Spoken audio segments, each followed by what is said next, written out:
I'm Sarah Kavanaugh, and this is Peaceful Exit, the podcast where we talk to creatives about life and death. I so enjoyed talking about art and poetry and grief and language with Danusha Laméris. She reads from her latest collection of poems, Blade by Blade, which is described as a book of hungers. We talk about what that means, how it relates to grief, how grief is rarely isolated. Grief is many feelings and many experiences, and she would know. We talk about two big losses in her life, her brother and her son. What continues to stick with me is that despite all that loss, she's a light. She's really connected to all of her emotions, all the emotions that are part of being human. Welcome to Peaceful Exit. Thank you. Good to be here. I love your poetry. I want to tell you a funny story. I had 4 copies of your book, and I've been giving them as gifts. And I realized this weekend that I gave the one that I had marked up for this interview, I had given it to someone. You gave it away. So I ran over to Elliott Bay, and I'm like, they had both of these in stock on the shelf. I was thrilled. Anyway, just had to tell you that little story. That's so funny. You were being very generous, but more generous than you knew. Yes, exactly. It's like, oh, I need one of those. But I'm sure it won't be the last one I buy because I just love this volume. Absolutely love it. So when did you start writing poetry? And what drew you to this medium, which we both love? Because I understand you also painted for a while. I did paint. I loved painting too and being a painter. But I think what drew me to poetry, my first memories around that, have to do with my mother having a photographic memory and a British education. So she would just tool around the house reciting Shakespeare sonnets. Or she would be stuck in traffic and it was Longfellow, well, that's an American poet, but so I think just hearing poetry aloud around the house in traffic, that was an unusual experience, but that was sort of my normal day to day. Your poetry has a real strong sense of place, and I wonder where you feel most at home. Well, I grew up in California and very much in this sort of Bay Area to Central Coast. So that's from Berkeley down to Santa Cruz, where I've lived since college. So this topography, this kind of dry yellow grass, the ocean, the bay, oak trees, redwood trees, all of those are just very much a part of where I write from. Before we get to your new book, let's start with your poem, Small Kindnesses, from Bonfire Opera. It went viral, and it was featured in the New York Times Magazine. I've seen it all over social media. And there's a similar Naomi poem that also went viral about kindness. I think we're hungry for kindness. And I would love for you to read it. But before you read it, what do you think you've uncovered here that resonates with so many people? Oh, wow. Well, I think these are undoubtedly difficult days, and days in which we sometimes are really reaching for something that gives us a sense of hope, and especially when it comes to human connection that feels somehow unmarred or pure or genuine. I think we want that so much, and I think we have that so much at the same time when we really notice it. And so I think the poem became kind of a placeholder, certainly for me, to mark those occasions, which tend to be very minuscule occasions. And maybe it's done that for other people as well, just so that they kind of can bookmark. Oh, that happened to me today. People write me notes like that. Oh my gosh, you won't believe what happened to me at the grocery store today. That kind of news that doesn't make the news. I'd be happy to read it. Shall I dive in? Yeah, I would love that. Small kindnesses. I've been thinking about the way when you walk down a crowded aisle, people pull in their legs to let you by, or how strangers still say, "Bless you," when someone sneezes, a leftover from the bubonic plague. Don't die, we are saying. And sometimes when you spill lemons from your grocery bag, someone else will help you pick them up. Mostly, we don't want to harm each other. We want to be handed our cup of coffee hot and to say thank you to the person handing it, to smile at them and for them to smile back, for the waitress to call us honey when she sets down the bowl of clam chowder, and for the driver in the red pickup truck to let us pass. We have so little of each other now, so far from tribe and fire. Only these brief moments of exchange. What if they are the true dwelling of the holy? These fleeting temples we make together when we say, "Here, have my seat. Go ahead. You first. I like your hat." Beautiful. The line that really hit me was, we have so little of each other now. And that can feel so true, can't it? I think we tend to be holed up in our homes and in our cars and watching the news, which at any given moment is dire or extreme in one way or another. And I think there's just these simple moments of connection that make us feel a part of something and a part of each other. And that's magic when that happens. Mm-hmm. Mm-hmm. I love that. Well, most of the poems we're going to read today are from your new book, Blade by Blade, which is described as a book of hungers. And what does that mean to you?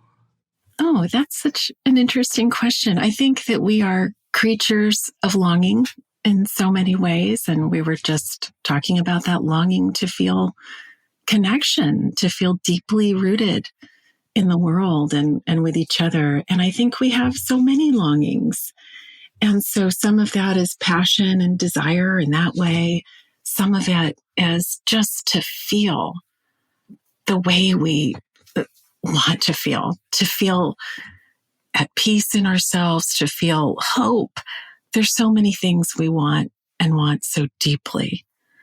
And I think that's what comes to mind right now when you ask me. Maybe in a different moment, it would be something else entirely. I'm looking at the book right now to go, what do I mean? A poem about kissing, a poem about eating meat from my friend's ranch.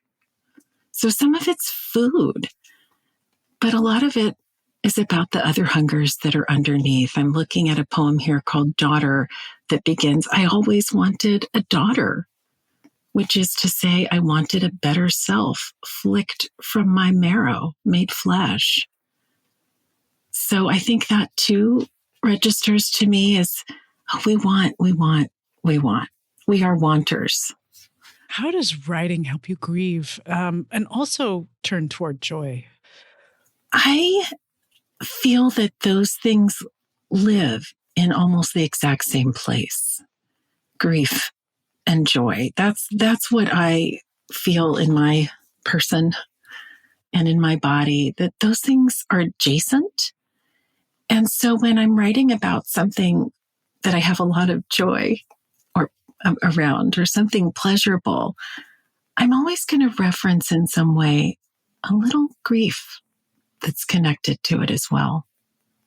And when I write about grief and loss, I notice there'll always be something connected to that that's maybe not quite joyful, but maybe even sometimes funny, darkly funny, or maybe it's that there is something larger that takes my attention as I'm writing it. And I go, oh, this grief is connected to that too, to something else bigger than the grief itself, something that it's held within. And so those feel so connected. And I think we often think of grief as its own category that is separate, and that feels painful. Because when we've lost and suffered a big loss or a series of losses, we can identify ourselves as so connected to that grief that we're not feeling the other tentacles of the grief and what those are touching. And sometimes those tentacles are touching a sense of wonder or something else that isn't quite what we think of as grief. And writing helps me to make those connections and to feel the aliveness of grief in a different way. You really dip into the vast array of emotions that come up for all of us when we're grieving. It's the whole spectrum. It's everything, right? It's all the things. It's all the things. It is. And I think it feels better to know that it's all the things than to feel it's a narrow, tight closet that we're kind of cramped into a box, It's bigger than that. Grief does give us a connection to every other living thing, every other being, because all beings experience suffering. And so that's one thing it does, is it connects us very intimately to everyone else. Now, let's turn to blade by blade. Can we start with construction? I'm happy to start there. Growing up in California, it makes sense that your metaphor would be earthquake. I know. And in this case, referencing a very actual earthquake that I experienced right when I went to college. You send your kid off to college and it's like, oh my gosh, it's such a big deal getting into the dorm and getting their life set up. And a month after I arrived here in Santa Cruz for my college experience, we had a massive earthquake that actually tumbled many of the buildings downtown. Our downtown is completely different from what it was. And we slept outside. We weren't even allowed in our dorms until they were, checked thoroughly. And so it was a very dramatic event. And some people died in it, not on the campus, but in the town. And so that was a pivotal event for me. And recently, maybe it was a couple years ago by now, I was sitting downtown in one of the places near where I used to sit before the earthquake, thinking, oh my gosh, everything's different because of that earthquake. But also being here 30 years or so later and realizing how much I'm different and thinking about the events that have happened in my life too since then. And so that's the origin of this. It's really me sitting in that location, looking around at what used to be rubble and what before that was a building I remember, and so forth and so on. So, okay, here we go. Construction. I remember downtown after the earthquake, piles of rubble, metal gates set up to corral us in the middle of the road so we wouldn't step on all that broken concrete. On pediments fallen from doorways, makeshift memorials to people who died under the debris. Sometimes you'd pass a building's facade held up with beams, the rest of the structure gone. An empty lot visible through the blown-out windows. I know that place. That's saving what I can. Okay, I lost my house, but I'm alive. Or okay, my brother died, but I'm living twice. No, 3 times. For me, for him, and for my son. I saved the front of the building, its delicate arches and raised friezes. I didn't hate it. You could still buy socks or get coffee in these giant tents that popped up in the ruins. That's aftermath for you. The way we keep on drinking out of little paper cups, walking through disaster in our brand new shoes for everyone who can't. You know, your poetry is so visual for me, but I don't know if that's because I'm a photographer and I'm very visual to begin with. Is there a primary sense you have when you're writing? Is there something you lean into? Well, I trained in the arts. I trained as a painter. That's what I studied in college. And so that's one of the places I began, was definitely with the visual. And I have to say, that was one of the happiest times of my life. There was nothing better than just looking at the world through the lens of color and tone, light and shadow. I just loved it. It was such a happy period of my life. And I think because when you're focused that way, especially on one sense in particular, everything else falls away. And so it becomes a kind of meditation. And I felt so happy. Why did I switch? I don't know.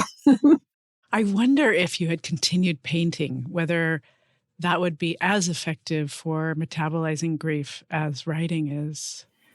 I wonder that too. I think that it's possible. I can imagine starting a painting in one place and the developed painting taking you to a different place, because that's what it is about the writing process that I find addresses grief so precisely, is that you start in one place, the arc of the poem takes you to somewhere else, and in that you find yourself freed of something. And I can imagine that there are painters listening who would say, oh yeah, that's what it's like for me to start a painting and to conclude it. But for me, writing really has been the way to get from point A to point X. It's not even quite point B. It's just, I end up somewhere else. It's not linear. Yeah, it's not linear. You know, exactly. No. So in the poem you just read, what does living 3 times mean to you? Well, you know how when people lose someone and they might say, you know, now I'm living twice. I'm living for myself and my brother. And I think for me, it was this sense of, okay, I lost my son, I lost my brother, but I'm also living my own life. That seems like 3 lives. And not that I really believe that I have to carry them in that way, that I have to live my life in some amped up way because they're not living. But in the process of writing the poem, somehow that idea drew me. I'm here, I'm living, I'm seeing this. And so in this moment, I'm seeing it for all of us. In this moment, I'm sitting here for all of us. So maybe there are moments that feel like that. I wouldn't say that my life overall feels that way. Well, and you have a body and you have all your senses too. And so it's like you're sensing the world for them too, you know? Yeah, maybe there's that sense of, oh, I get to be here. And so maybe one way of expressing that is I get to be here. And so maybe I want to really pay attention. It's not so much that I feel I have to do anything heroic to justify my outliving other people I've loved. I think that's a thing we can also sometimes go toward. But it's more that I want to really see the world or really feel it. Yeah. Well, you have many beautiful poems about your brother and his death. And I understand he died by suicide. Can we read Blue Note? Blue Note. My brother named all his houseplants after jazz musicians. So when he left town, he'd say, "Can you water Miles? Coltrane is getting too cold by the window. Give Billy a little extra drizzle, but let her dry out." Was there a Nina? I can't remember. But I know Mingus had broad, glossy leaves, and Cassandra, a pink tilt to her foliage, was frail due to less than tropical conditions. I'm trying to say it was music and plants and sprouted greens and my brother in the kitchen chefing up roasted beets and everyone hanging out, old style Oakland, which was wood floors and hummus and takeout Ethiopian. I thought we'd live like kings, a dynasty, from one potluck to the next. It felt that way. The red carpet days of our 20s. I took care of those plants as best I could, put them in my own living room, gave them fertilizer, and, I hoped, the right slant of light. I thought we'd gotten out beyond the worst of it, the story we were born to, though we both had a feeling he'd die young. But the years kept ticking, and the friends kept coming, and his children arrived, curled and new in their cribs. It was hard to notice things beginning to turn, to see the signs, the mind's erasure. He started checking the locks, closing curtains, talking in low tones. Sometimes the leaves start to yellow and you don't even notice.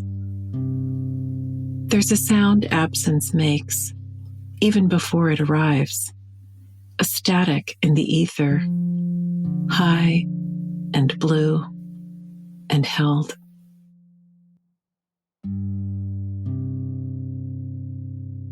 The mind's erasure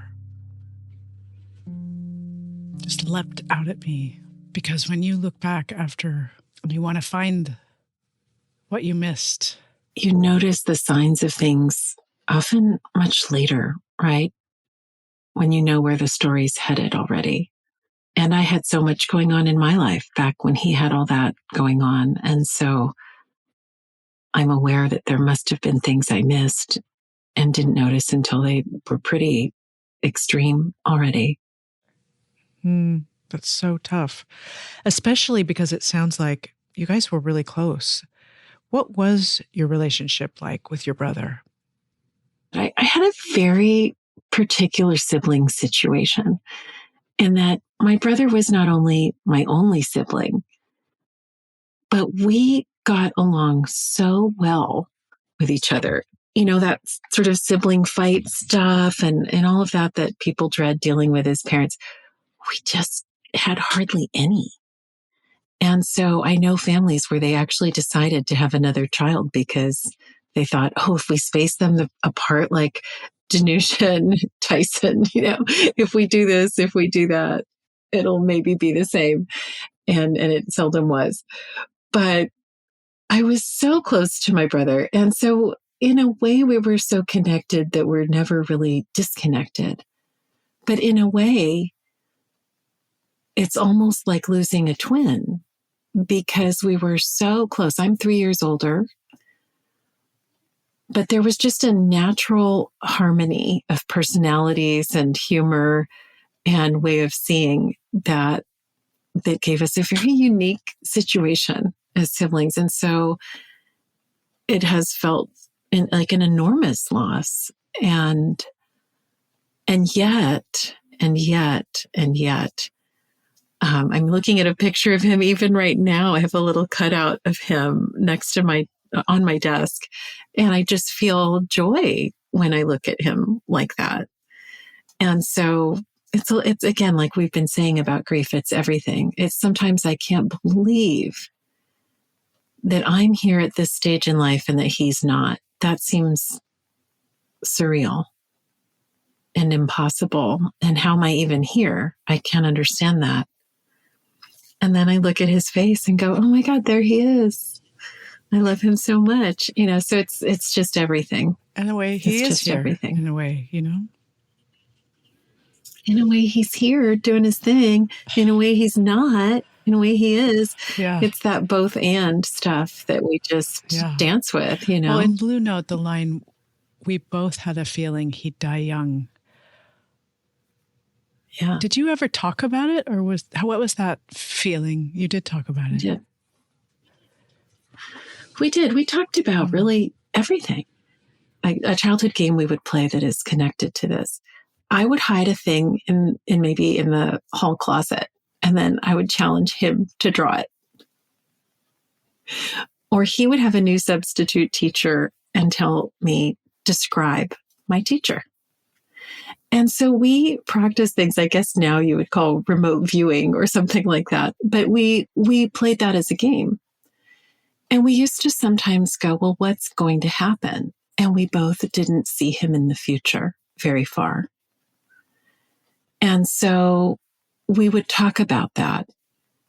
And maybe this is Caribbean family stuff, that this seemed normal to us to have that kind of discussion and to hold the world as maybe a little more, I don't know if it's a little more magical or a little more, I don't even know what the word would be there, but that was how we held things. And I would say, yeah, I don't see you there. And he'd say, neither do I. And there was a year he was in 2 car accidents, but nothing bad happened. And we said, oh, maybe you got over the hump and the fates will go differently now. But we weren't sure. But it did feel like he could have died then. It was young. It was like maybe around age 21. And he, in fact, lived into his early 30s and got married, had a family, had 2 children. We thought, well, maybe we were wrong. And then he started having issues with mental illness, which my father also has dealt with. And at that point, I thought, uh-oh, maybe this is where this story goes. I don't know. But that wasn't until he was around 30 years old. Thank you for sharing that. It's a beautiful poem. Let's do another one. Okay. Do you have a request? Dressing for the Burial from your second book, Bonfire Opera. So this is a poem about trying to decide what to wear to my brother's burial and talking about it with his wife. Okay, here we go. Dressing for the burial. No one wants to talk about the hilarity after death. The way the week my brother shot himself, his wife and I fell on the bed laughing because she couldn't decide what to wear for the big day and asked me, do I go for sexy or Amish? I told her sexy, and we rolled around on the mattress they'd shared for 18 years, clutching our sides. Meanwhile, he lay in a narrow, refrigerated drawer, soft brown curls springing from his scalp, framing his handsome face. This was back when he still had a face, and we were going to get to see it. Hold up the black skirt again, I said. She said, which one? And then she said, you look so mafia chic. And I said, thank you. And it went on until we both got tired and our ribs hurt. And now I don't even remember what we wore, only that we both looked fabulous, weeping over that open hole in the ground. I know that sometimes you can write something about such a deeply emotional event and it comes out too much, it's too sensational or whatever. And I don't find any of that in your poetry. Well, thank you for saying that. I think Chekhov was known to have said when writing about hot or very emotional content, write it colder. And so I think I've certainly taken that advice to heart. Let the reader feel it. I don't need to be pushing all the feelings on them. If you tell the story with the context, the reader will have their own feelings. And certainly for me, writing these things, I do revisit all those events and all of the feelings. And so that's why I think writing poems of grief can be a challenge, because you have to go back into the burning building, as it were. You have to go back in and relive some of what happened. Let's talk about your son. What was your son's name? Santiago, but I called him Santi, or, the Bubs, or just, all these nicknames. You wrote in your Substack, I had a lovely big-eyed baby with a chromosomal variation that meant he'd never walk or be able to feed himself, nor communicate with us his thoughts, needs, and feelings. My marriage fell apart under the weight of all the decision-making and sleeplessness that came with this new life. Soon I was a single mother, sharing caregiving. There's a lot of grief in those few sentences. Boy, I really was packing it in my early 30s, just having so many intense experiences of loss and of grief, so much. And I'm glad I wrote that in a Substack, because it's kind of like a Cliff's Notes that people can visit and know the background. And, there's a period when you go through something like that everyone's asking you all the questions, and it can be so overwhelming. And I remember at that time, the worst thing being when people were nice. Here we are talking about small kindnesses being something we want. But I would go to the grocery store, see someone I knew, and they'd say, "Oh, I'm so sorry. And I've heard about what happened," and I would just fall apart and go home. So I remember it just being hard to be in public, even because I couldn't quite bear the retelling, which now doesn't feel that way. One of the things I love is talking to authors and poets, because you have processed the grief in a way that you've put language around it, and you're able to share it with others. And once you do, you're making space for other people who have been through a similar experience. Someone out there needed to hear this, and needs to hear it today, and will feel less alone. That's definitely the hope, that you're sort of building a house that other people can take refuge in. I'd love to have you read another poem. Okay. How about The Sound? The Sound. I'm not sure if I want to tell you this, but it's only a story. And like all stories, it's held in time. It begins with death. My son's off life support. The doctors wheeling him into the OR to harvest his still living organs. He was not conscious. He had, I told myself, already vacated the frame. Something he'd been close to doing since he was born.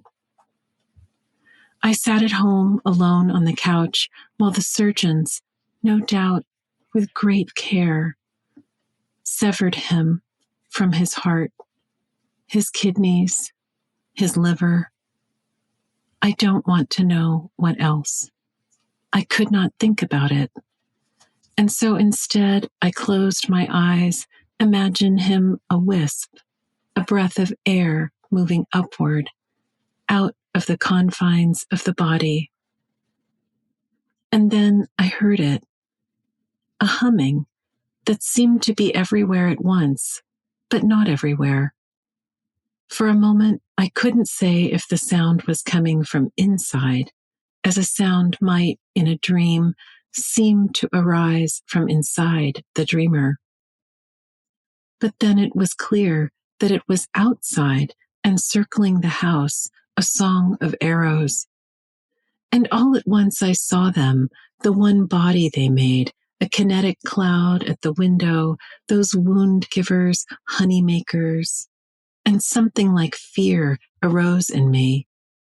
Would they enter the house? I must have risen, crossed the room to close the window, though I don't remember. They moved as one, the whole of them, a clustered orchestra. First, dense and singular, then dispersed. Agile entity, both bound and unbound. I watched them hover like that until I could no longer say what they were, if they were one or many, or what anymore was a body. The choice of the word arrows, and that was so compelling to me, the arrow circling the house.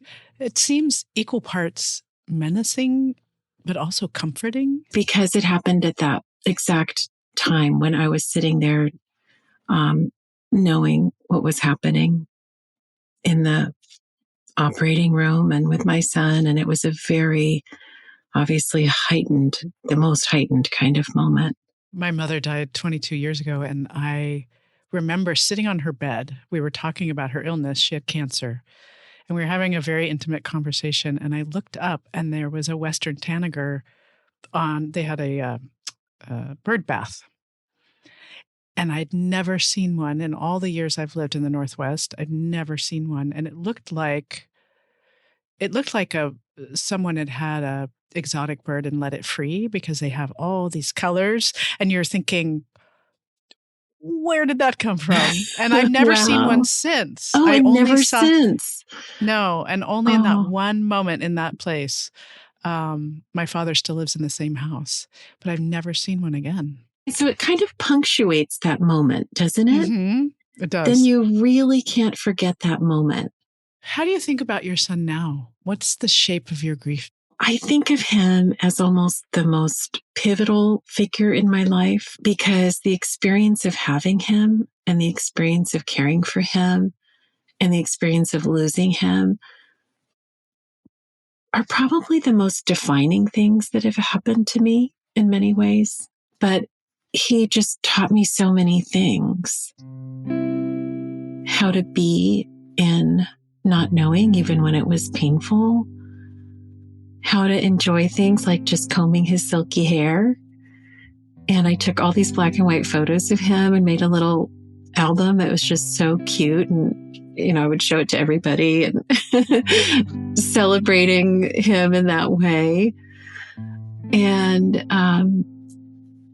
that I could still enjoy so much about him, about his presence, and about his snuggliness. I could just enjoy so much about him.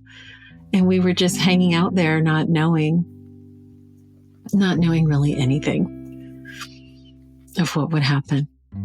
So what does a peaceful exit mean to you? My friend Christopher, who died years ago, and I do have a poem about him, that he found out he was dying. There he was in his 60s, where he could have had many years left, but he found out he was dying. And I got to go be with him in that time when he was, I think, beyond food, but maybe still drinking a little water. And we talked a little, but he said, I look forward to seeing you again someday. He said, bon voyage, kind of to himself, to me, bon voyage. But then he said more seriously, he said, getting ready is the best part. I said, what do you mean? And he said, the letting go. The letting go. A peaceful exit is something we can experience even in the day-to-day whenever we have deep acceptance. And we are in that moment letting go. And that's practice for that time when that's all that's asked of us. Beautiful. Thank you. It has been so fun to talk to you today. Same with you. Can we do this all the time? Do you want to do it?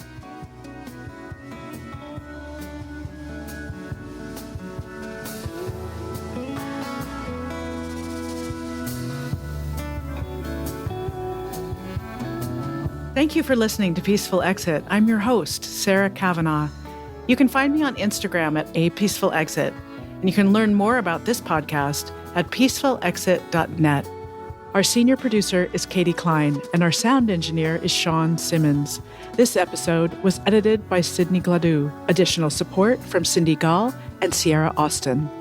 Original music provided by Ricardo Russell, with additional music and sounds from Blue Dot Sessions. If you'd like to support our show, please follow us on Spotify and Apple Podcasts. Rate and review us wherever you listen. It really does make a difference. And as always, thank you so much for listening.